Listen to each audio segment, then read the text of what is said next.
Thom Hartmann here with the best of the rest of labor and economic news. You need to know this. It's no longer far-fetched to say that soon we'll be able to shop, work, travel, and commute, all without interacting with a single human being. And while that may sound appealing to the introverts out there, it's also the reason that we need a basic minimum income. All of that automation and self-service means fewer jobs available for American workers. And that means more people will find themselves unemployed. According to a recent article by Paul Buchheit over at commondreams.org, quote, today's tech and telecom companies build products that require less American workers, it should be fewer American workers, less middle-income workers, and less workers overall. He explained that before long, we may find ourselves competing with robots that don't complain or ask for higher wages, and that may leave us, the actual human beings, in need of a steady paycheck. A basic minimum income is the perfect solution for this dilemma, and it could be paid for with a few simple corporate reforms. By instituting a carbon tax on our biggest polluters and a transaction tax on Wall Street, for example, we could cover much of the cost of guaranteeing that everyone in America has enough money to meet their basic needs. The difference could be covered by making it harder for corporations to skip out on their taxes and putting more reasonable limitations on corporate patents. With a few reforms like this, we could once again be a nation that values people over profit, and we could prepare ourselves for the future economy. If we don't, we're likely to spend the money anyway on the various social programs that we'll need when more and more Americans find themselves out of work. A basic minimum income would guarantee that all of our fellow Americans have a basic standard of living, and it would leave us the time to design even better robots. Apple has finally come up with a way to keep the government from spying on your cell phones using encryption that Apple themselves can't break. Last week, the tech giant rejected a court order that demanded that they hand over text messages sent between two iPhones. The Department of Justice requested those text messages as part of a criminal investigation, but Apple says that their new operating system doesn't allow them to access that information. In the wake of Edward Snowden blowing the whistle on government spying, the company released a new operating system with these privacy safeguards. At that time, the government argued that stronger encryption could prevent law enforcement from fighting crime and terrorism, but Apple and other tech firms disputed the claim.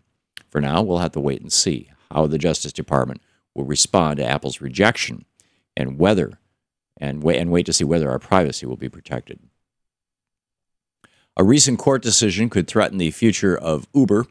A judge in California has granted class action status to drivers for the rideshare service who claim that the company treats them like regular employees without providing the corresponding benefits. And this case could have broader implications for the whole so-called sharing economy. As more Americans start providing services on demand through apps and websites, labor law experts worry what it means for the future of workers' rights. Without the benefits that come along with full-time employment, including sick leave and Social Security contributions, more workers are missing out on protections that they would receive if they were regular employees. The sharing economy may force our nation to redefine what it means to be an employee and find a way to protect workers who don't fall into those traditional categories. We can't stop technology or erase the need for individuals to supplement their stagnant wages, but we can make sure that workers are protected as we move into this new age. The Department of Education is finally working on a plan to help some struggling students. Last week, that agency issued an update for the students who were defrauded by their for-profit colleges. Although the progress toward relief has been slow, this announcement is another victory in the debt collective's efforts to fight crippling student debt. According to Joseph Smith, who has been appointed as a special master for borrower defense, the department may allow these students to apply for relief as a group instead of individuals. If the students have to apply on their own, the cost and difficulty of ever getting relief becomes nearly insurmountable. By allowing students to apply as a group, they can pool resources and have a better chance of standing up to the massive for-profit college industry. More than 3,000 applications for relief have already been approved by the Department of Education, and that only includes students who attended one of the for-profit Corinthian colleges. It's only a matter of time before the agency extends relief to all students, and we must keep fighting until then. And finally, Bath & Body Works will stop making workers wait around to see if they're needed. Last week, that company announced the end of on-call scheduling, which often prevents workers from getting second jobs, going to school, or even taking some time home to relax. That announcement is a direct response to New York Attorney General Eric Schneiderman, who sent letters to various retailers about their scheduling practices and whether they violate state law.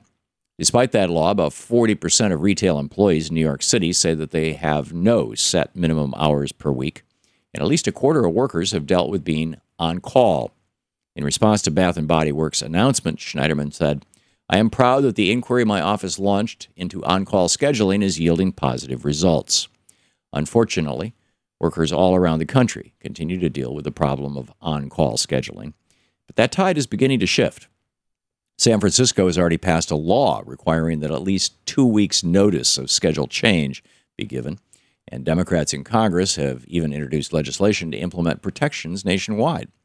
Every worker should have the right to a predictable work schedule or be paid for the time spent waiting around." And that's the way it is for the week of September 14th, 2015. I'm Thom Hartmann on the Economic and Labor News.